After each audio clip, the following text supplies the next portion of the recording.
My name is Alex Morgan, and I am 32 years old. For most of my life, I kept my head down, working quietly in a world that rarely noticed people like me. People see the degrees on my wall and the modest suits I wear and assume I am simply content with enough comfort, enough dignity, enough love. What few realize is that the strongest things in life are often those hidden away, waiting for their moment to stand tall.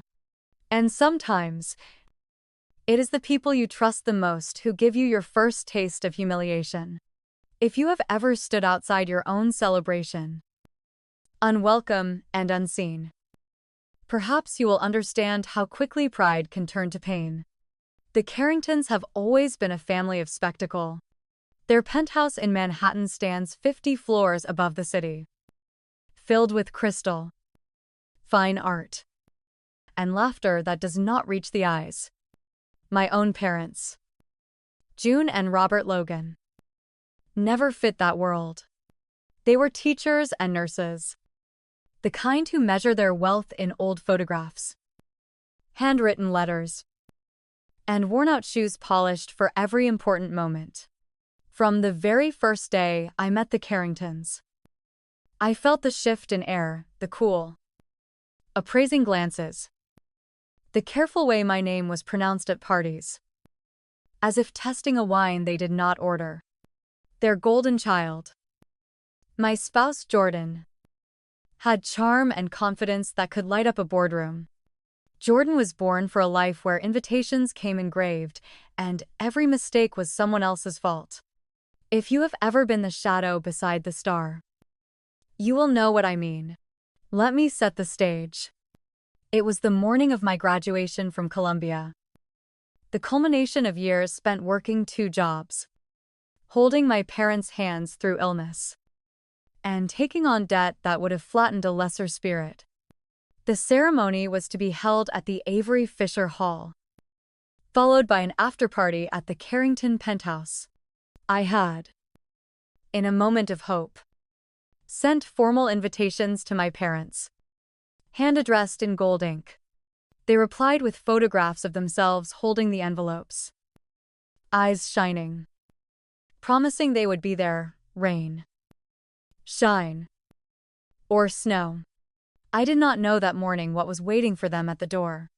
If you are watching this and you have ever worried about whether you belonged in a room, I hope you remember this story. The Carringtons arrived in a fleet of black cars, their laughter echoing through the marble lobby. I had not seen my parents yet, and assumed they would be running late, as always mother, with her hair pinned too tightly, father with his pocket square folded just so. But when I slipped away from the party for a moment to call them, my mother's voice came through shaky and low. "We are downstairs, Alex. But there's a problem." What happened next changed everything I understood about family. When I reached the entrance, I found them huddled near the revolving door, clutching their coats tightly against the May wind. My mother's lips were pale, and my father's hands trembled as he pressed his old watch into his palm. A security guard stood in front of them, arms crossed. "Sir, ma'am, your names are not on the guest list," he said, barely glancing at the credentials I had carefully prepared. Behind the guard, one of the Carrington cousins snapped a photo, grinning as if witnessing a street performance. I tried to explain, but the guard just shook his head, eyes fixed somewhere above my shoulder. "Carrington policy. Mom, only invited guests through the main entrance." "But they are my parents," I said, voice rising. They raised me. A hush fell on the street. My mother squeezed my hand, her knuckles white. "We don't want any trouble, Alex," she whispered. "Let's just go." It is strange how the worst betrayals often arrive wrapped in velvet and champagne. The Carringtons never spoke a word to me about that day. never explained the mix-up or offered an apology. Instead, the party raged on above us, and my parents, after everything they had given, stood outside, as invisible as ghosts. Looking back, I realize now the signs had always been there.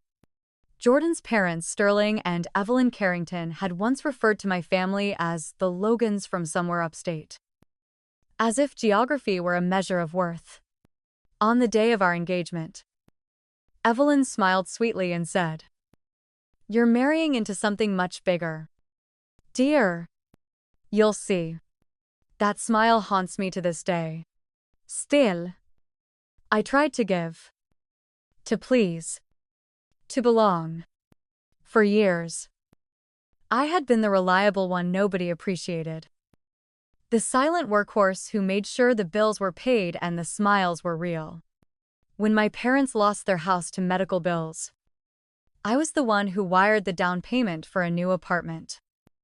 Disguising the gift as a scholarship fund, I paid the hospital when my father's heart surgery left a bill of $125,000. They never knew where the money came from. I let them believe it was the kindness of distant relatives.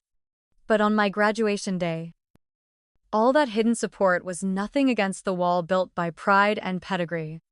If you have ever felt like the family disappointment, you'll understand the ache that settles in your bones when you see your loved ones turned away, when you realize there are people in this world who will lock the door. Not with keys, but with silence and rules written only for the powerful. I had no idea that everything was about to change on graduation day. What the Carringtons didn't know was that humiliation is a kind of fire.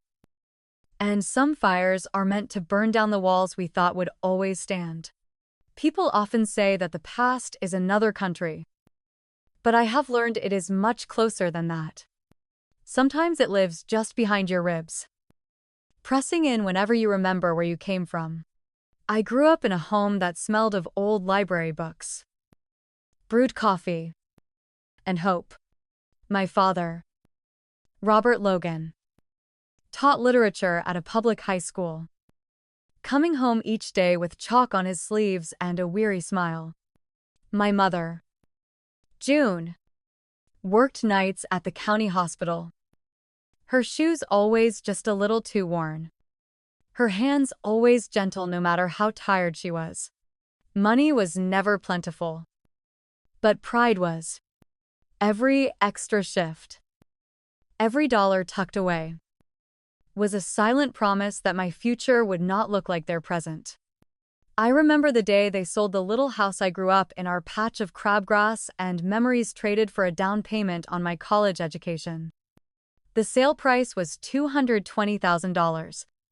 They handed over the check at closing, and my mother cried in the parking lot, clutching the house keys like a talisman. "If you ever doubt yourself, remember what we gave up so you could leave," she whispered, tears streaking her cheeks. I promised I would never let their sacrifice be for nothing. I kept that promise, even when it felt like swallowing gravel. Those early years at university were not easy. Columbia was a world away from upstate New York, a world where wealth and connections carried more weight than talent or hard work. I worked in the dining hall mornings and closed the campus library at midnight, scraping together enough for books and food. There were nights I went without dinner, too proud to tell my parents the meal plan had run out. Looking back, there are moments I wish I had asked for more help. But pride is a stubborn inheritance. The Carringtons entered my life halfway through my junior year. Jordan was dazzling, always surrounded by admirers. I was flattered when Jordan noticed me, a kid with calloused hands and secondhand shoes. At first, the differences between our worlds seemed like quirks, funny little stories to tell each other late at night. But the distance widened as the years passed. There was the Christmas Eve when my parents sent a box of homemade cookies, only for them to be swept off the table by Evelyn Carrington with a tight smile. "These are lovely, but we only serve patisserie vachon at our holiday dinners." "Darling, Or the spring, I was invited to the Carrington family's Hamptons estate.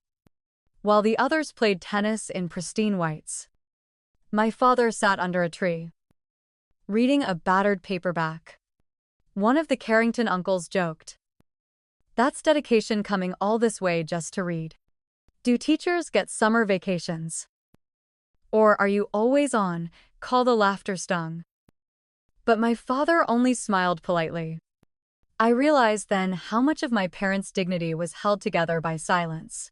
There were bigger wounds. 2.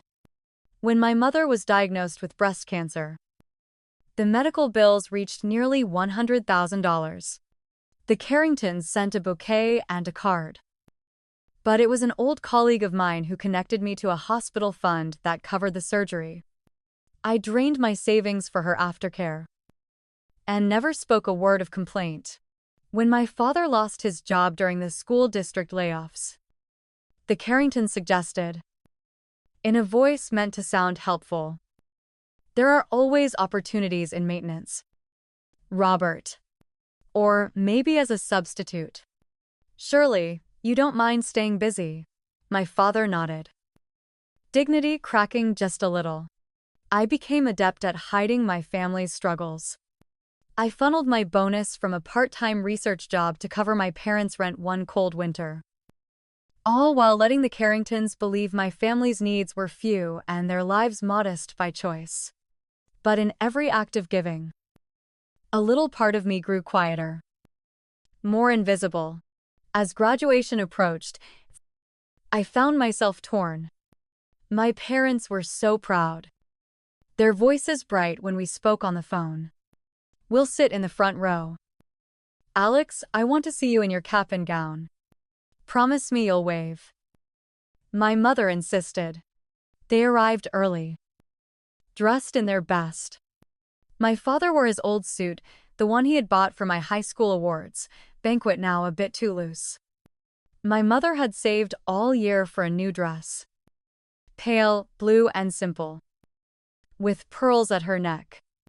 They did not know that their names had been quietly erased from the official guest list by someone in the Carrington camp. I still remember the look in their eyes when I told them the truth. Outside the penthouse, as the doorman refused to let them in. "But, Alex, we have invitations," my mother pleaded, voice breaking.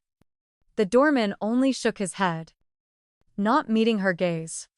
If you have ever watched the ones who loved you most be turned away, you will know the particular kind of ache that settles in your chest.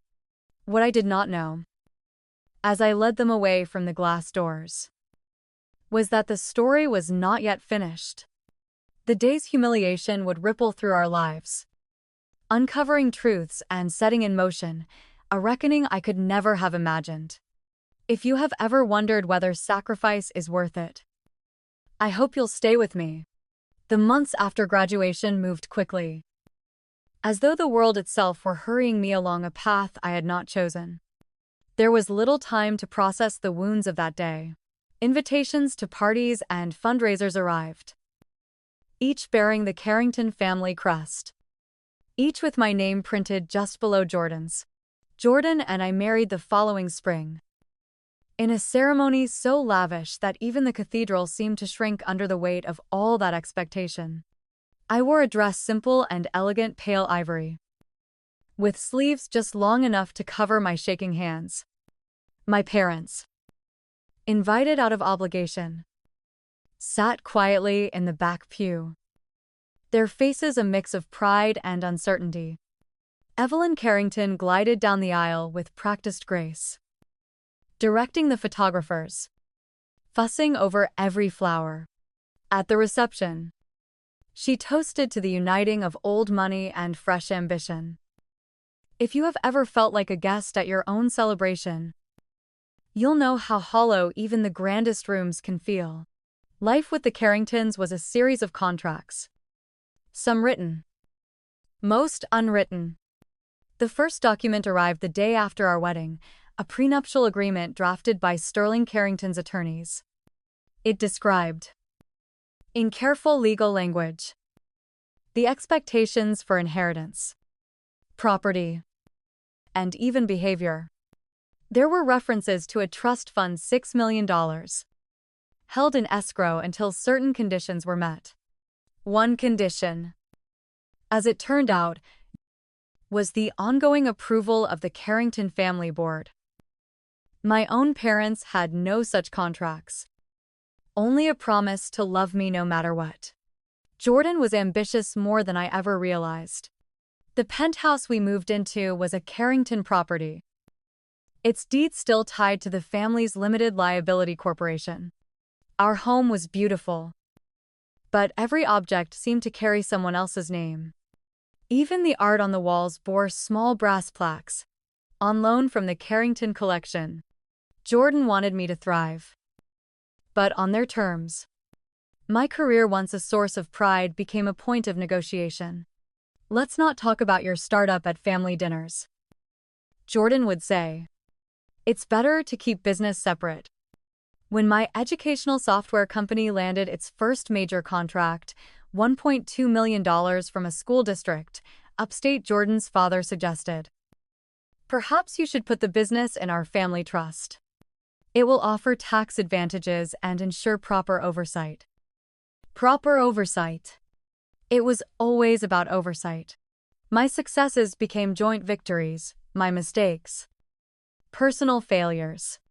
If you have ever watched your own story rewritten by others, you'll understand the quiet erosion of self-worth that follows. It became clear that the Carringtons had no intention of letting my parents back into our lives. Invitations to family holidays never arrived. Even small gatherings were carefully curated. One Thanksgiving, my mother called to say she had baked her famous apple pie, hoping to drop it off. Jordan intercepted the call. "Maybe another time." June. "Things are just complicated this year." It was not just social boundaries, but financial ones as well. When my father's health began to fail, his heart weaker, his hands trembling, I offered to move them into a nearby apartment, paying the rent myself. Evelyn Carrington warned, "We all want what's best for them, Alex. But we can't have unnecessary burdens so close to the family. Appearances matter." Appearances. That word echoed in every corner of my new life. I grew used to watching myself from a distance, as though I were both the actor and the audience. My achievements made the society page's Carrington daughter-in-law launch's promising startup, but no mention was made of the long nights, the silent sacrifices, or the family that raised me. And still, the humiliations continued. Once, at a charity gala, I overheard Evelyn say to a guest, "It's lovely that Alex's parents are supportive. Given their background, one must appreciate humble beginnings." Jordan did nothing to correct her. I did nothing either. There was a moment, though, when I began to wonder if something in me was changing. I started keeping records, copies of contracts, emails, every receipt for money transferred to my parents, every note of gratitude they sent. I did not know what I was preparing for, but I knew a reckoning was coming. What I should have seen, what I should have known from the start, was that there are debts which cannot be repaid, and humiliations that will not stay hidden. The seeds of betrayal were growing, and soon, everyone would see what happens when you try to bury the past beneath marble floors and gilded frames. As I walked through those silent halls at night, I often wondered, how long could I play the part they had written for me before the script tore at the seams? If you have ever questioned your own role in your story, or wondered what it would take to reclaim it, stay with me. The next act was already in motion. Some people imagine that humiliation happens in the dark, behind closed doors, where secrets can be hidden. But the truth is, the worst humiliations are often the most public, the ones that become stories retold by strangers, passed along like a cautionary tale. I remember the moment it all unraveled. It began not with a bang, but with a video. It was the day of the Carrington Foundation's annual scholarship gala, an event I had worked months to help organize. The theme was opening doors for the next generation. The irony would not be lost on me for long. My parents had arrived. Hopeful, dressed in their best. I had left their names with the front desk and spoken to the head of security personally. Still, as they stepped into the marble entryway, they were met not with welcome, but with scrutiny. A Carrington cousin, someone I barely knew, blocked their path. "I'm sorry," she said, voice cool and sharp. "This is a private event for Carrington family and special guests only. You understand?" "Of course. People like you don't belong here." The words fell hard. My mother tried to explain. My father held out the invitation, his hands shaking. Within minutes, the scene grew tense. Guests slowed to watch. A few whispered. And then someone pulled out a phone. It takes only a few seconds for dignity to be stolen. The video captured everything: my parents pleading quietly, the cousin's icy tone, the security guard, arms crossed, repeating, "Your names are not on the list. Please step aside." It also caught the moment when my mother, holding her clutch to her chest, whispered, "We just wanted to see our child succeed." And the laughter, soft but unmistakable, from someone behind the camera. "Isn't that just like them?" By the time I heard about it, the clip had already been posted to social media. Carrington Gala humble parents turned away. Within hours, it was everywhere, shared by alumni, picked up by news sites, analyzed by commentators who knew nothing of our lives. Hashtags trended. Comments poured in. Some people were outraged on my parents' behalf, others used it to mock them. Or me. Or anyone they considered an outsider. I stood in the penthouse kitchen when Jordan brought me the phone, voice shaking. "This is everywhere. Alex, what are we going to do?" For the first time, I saw fear in Jordan's eyes, not for me or my parents, but for the Carrington reputation. Evelyn and Sterling called an emergency meeting. I sat across from them in the gilded sitting room, a world away from where I started. Evelyn was furious, more at the exposure than the cruelty itself. "You need to control this," she snapped. "Release a statement. Deny you invited them. Make it clear they weren't supposed to be here. We can't have people thinking we—" I interrupted, something in me breaking for the last time. "They were supposed to be here. They're my parents." A silence fell, thick as concrete. For years I had kept my head down, made excuses, protected everyone but myself. But now, the world was watching. My inbox filled with messages, some kind, some cruel, all wanting a statement. Colleagues reached out. Old friends called. I realized, perhaps for the first time, that there is power in being seen, even when the sight is painful. Jordan begged me to keep quiet, to let things blow over. But that night, sitting in the dark, I reread every letter my parents ever sent, every email saved from their years of sacrifice. A message from my mother stood out. "No matter what room you stand in, Alex, remember whose hands built the floor beneath you." The following morning, I called my attorney, a friend from my early days in New York, and asked for a review of every contract, every trust fund agreement, every document the Carringtons had ever asked me to sign. "Are you sure you want to do this?" he asked. "I've never been more certain." I replied. By noon. My attorney discovered something the Carringtons had either missed or thought I would never notice. The trust fund $6 million held in escrow contained a clause for its transfer to be finalized. My parents had to be formally recognized at a public family event.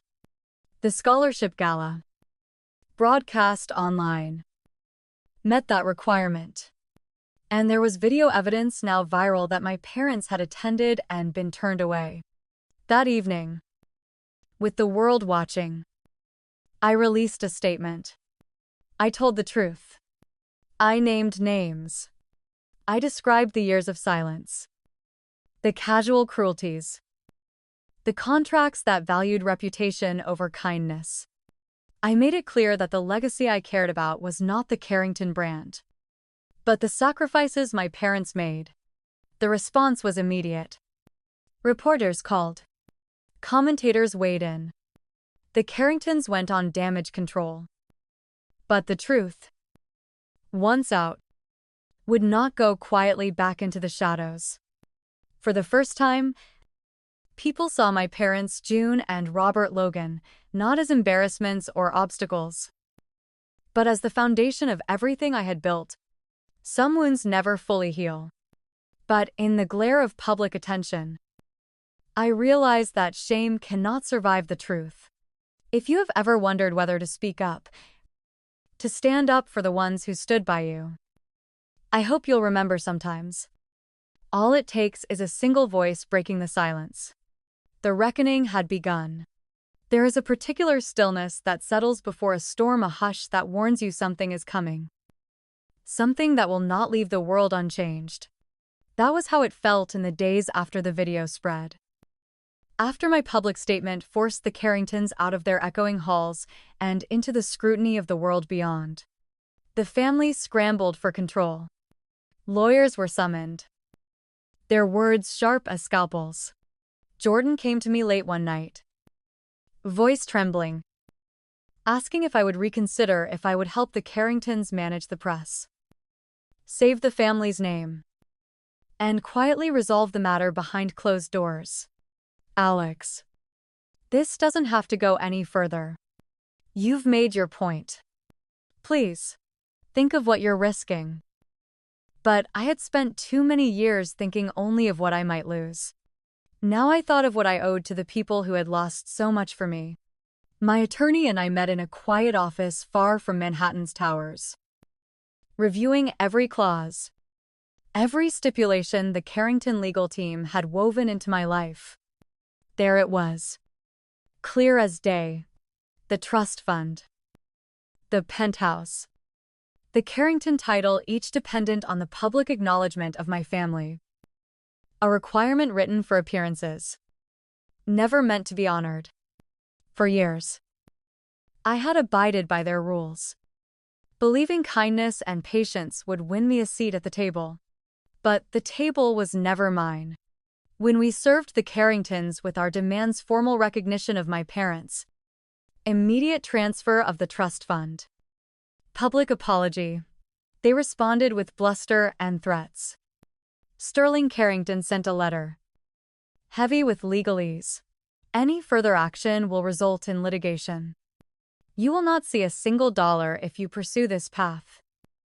But sometimes, standing firm is all you have left. Public opinion was not on their side. News outlets ran the story night after night. Viewers were reminded, again and again, of June and Robert Logan standing outside in the cold, turned away by people whose only real wealth was the illusion of decency. A judge ordered a hearing to resolve the trust fund. It was a simple matter: either the Carringtons could prove they had included my parents at a public event, or the terms of the agreement would be enforced as written. The viral video now played in court showed everything. My mother's trembling hands, my father's old suit, the laughter behind the camera. The judge's ruling was clear. The Logan parents were present. They were publicly excluded through no fault of their own. The terms are met. Transfer the assets immediately. In that moment, I felt something heavy lift. The Carringtons were ordered to pay out the full $6 million in trust. The penthouse, once filled with their art and furniture, was deeded to my name. The story, once a source of shame, became a symbol of something stronger, the endurance of dignity, even in the face of power. But the real victory was quieter. I stood beside my parents on the courthouse steps. Reporters pressing close. Microphones outstretched.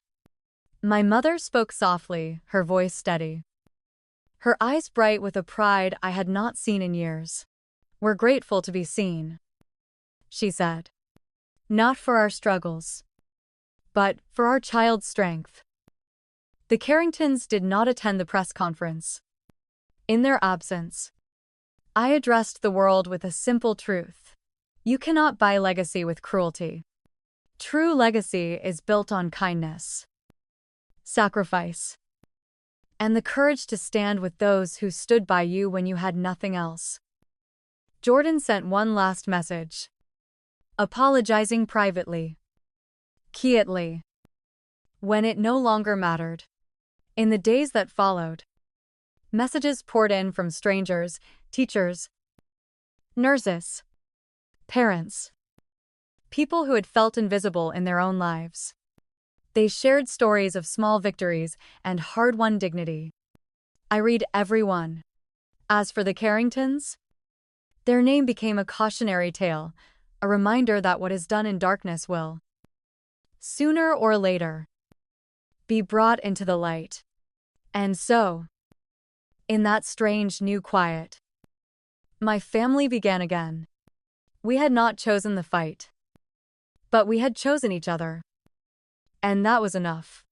If you have ever wondered if justice is worth the struggle, if truth can really change anything, remember this. Sometimes, a single moment of courage can echo far beyond what you ever imagined. 16 months have passed since that afternoon on the courthouse steps. It's strange. The way time works after everything changes, it moves at its own pace, softening old wounds while etching new patterns into your days. I find myself waking to sunlight, streaming through windows I once thought would never belong to me, windows looking out over a city that, for so long, felt cold and unreachable. The penthouse is no longer the Carrington showcase it once was. Gone are the museum pieces and gilded mirrors. I repainted the walls in warm colors. I filled the rooms with books, photographs, and flowers my mother arranges every Sunday. The echo of parties has been replaced by quiet dinners, laughter, and the gentle noise of lives rebuilt. My father's health has improved with steady care and less worry. He spends afternoons reading in the small library I built for him, or tending to a balcony garden that grows better every season. My mother, always resourceful, now volunteers at a neighborhood clinic, teaching young nurses the lessons she learned through years of quiet, difficult service. As for me, I finally let myself become the person I was meant to be, not just the role others assigned. I left the Carrington name behind and started a scholarship foundation in my parents' honor, using the trust fund not to accumulate, but to open doors for students whose families measured wealth the way mine always did, in sacrifice and perseverance. Chosen family is a term that means more to me now. Over these months, friendships have deepened. Colleagues who once kept their distance have become friends.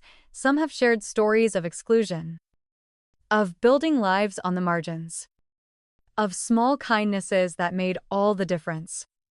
Our home has become a gathering place. Thanksgiving with neighbors who have no kin nearby. Summer evenings spent sharing food and memories on the rooftop. And yet, the past does not vanish. The Carringtons occasionally reach out, always through intermediaries, seeking reconciliation, or, at times, access to the very legacy they tried to erase. I do not hate them, I simply choose to build my life beyond their reach. Jordan sent a letter of apology, but it sits unread in my desk drawer, a reminder of what I survived and what I will not return to. What I have learned is this: blood is not always destiny, and dignity is not granted by birthright. Family is made in moments, hard decisions, quiet support, a hand held when the world is too much. No court ruling or viral scandal can give you that. You have to earn it, one day at a time. If you have ever felt small, forgotten, or cast aside, know this: your story is not over. The world is wider than any locked door, kinder than the ones who turn you away would have you believe. Sometimes the only approval you need is the knowledge that you chose decency, even when it was hard. Have you ever had to redefine what family means? Have you struggled to balance forgiveness with self-respect? I would love to hear your story. Wherever you are listening from, maybe together, we can prove that legacy is not what you inherit, but what you give. Thank you for listening. And remember, you are never truly invisible, not to those who matter most.